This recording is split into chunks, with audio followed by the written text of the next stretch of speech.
David, welcome back behind the velvet rope. Let's just get right into it today because we are joined by the one, the only Miss Brooke Lusk. Hi, thank you so much for having me. What is going on? Welcome. Where are you in the world today? I am home right now for Thanksgiving. I am home in Sacramento. So, yeah, not in Los Angeles right now.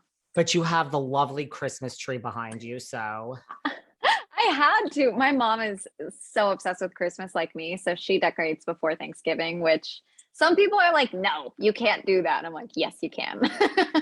well, I didn't know if you were purposely sitting in front of a Christmas tree just to celebrate 12 dates of Christmas. It is here. Oh, It has arrived. It has dropped. HBO Max. yes. It's your I did do TV. this on purpose. I mean, it's perfect. Well, I mean, listen, it's your TV debut. So how exciting is that? It's really, really exciting. I have gone through a roller coaster of nerves to excitement to anxiousness. Like it has been all over the spectrum, but it is here tomorrow, less than 24 hours, and I'm settled on excited. I'm so excited. Excited is good. So why don't you share the top line, plot for everyone who doesn't know what this show is about. Tell us what this show is about. So it's based on three leads. And this season, we have a lesbian lead, a gay lead, and a straight male lead. And they each have their own pods of love interests. And they go through 8 love interests each throughout the 12 dates of Christmas. And they are looking for someone to bring home for Christmas. Yeah. Well, listen, the last thing that I need in my life, Brooke, is another reality TV obsession. So I thought that I would, skim the first episode, skim the fourth episode, get like a general idea of who you were, Right. just to prepare Right. for this chat because I'm a professional. But complete obsession. There are 9 episodes. I watched them all back to back and could not stop watching. The show is so good. So good. That makes me so happy to hear. I'm so happy you love it. I mean, listen, it's about finding love and finding someone to bring home for Christmas. So who wouldn't want to watch that, right? Right.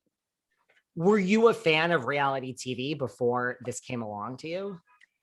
I am not an obsessive fan, but especially over the pandemic, I binged Too Hot to Handle. Right now I'm watching F-Boy Island on HBO Max. I'm about 3/4 of the way done there, and that show has me shook. So that got me excited to watch my own shows. I'm like, this is gold. I love this stuff. It's really addictive, right? Yeah, it's so good. You get so invested so quickly. You don't think, I mean, that's the thing. I was like, I don't want to get invested in this show. I mean, 12 dates, what? I don't need another show. It's like, it sucks you in. It is so good. Well, you were an entertainment journalist before this, then like you made the switch to acting. Like, did you have any reservations in, doing quote unquote reality TV? Absolutely. I wasn't sure how authentic it would be. But it was something where I was like, I'm going to give it a chance. And I was definitely judgmental about it and had my views about it. Because you have stuff like Jersey Shore where you're like, oh my God, this is crazy. But yeah, I'm so glad I did it now because during filming and post filming, I was like, this is authentic. I would say all of us, I know I was 100% invested in what was going on in that house. Yeah, I have a huge respect for reality TV. Was it what you expected? Like when you got there and there were cameras, like, did it take a minute to get used to, or was this whole experience just totally different than what you expected? It was definitely, there were unexpected parts. I don't think the cameras really shook me up because I work in film. So I was actually, I think, one of the luckier ones because I know a lot of the people that were going on dates and you have, cameras in your face. It's hard to kind of like be comfortable and make out with someone. But I was like, oh, I'm around these guys all the time. Make out with me kind of thing. But other than that, yeah, I mean, the thing with unscripted TV, you don't know what's going to happen. If you're on a feature film, you have a script in front of you, you know what's going to happen for that day. But unscripted TV, day to day, I had no idea what we were doing.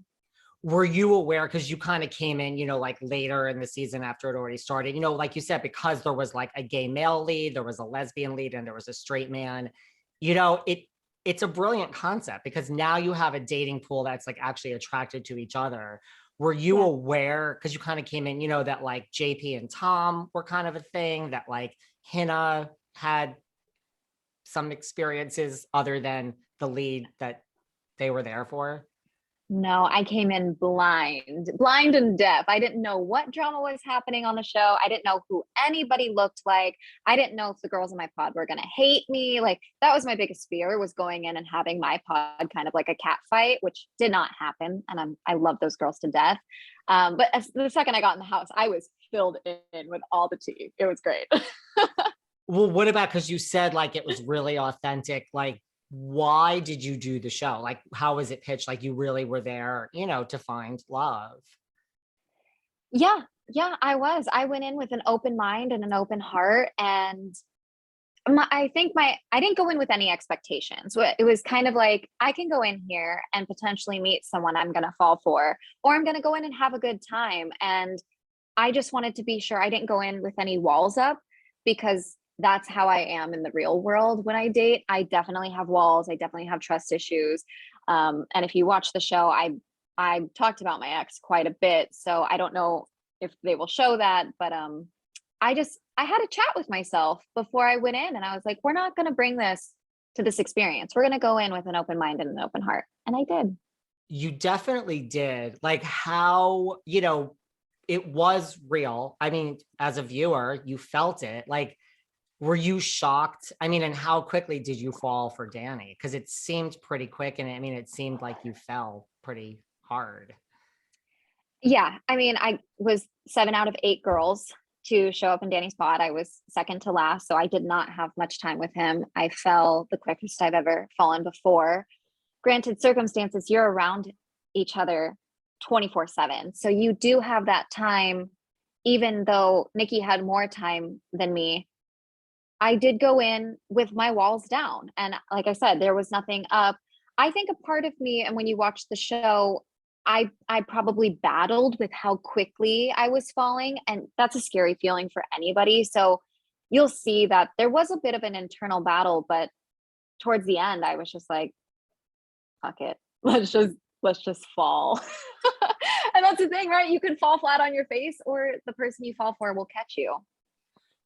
So you think that you let yourself go more in a way because like it was on TV and like you were like, let's just try something different, so to speak.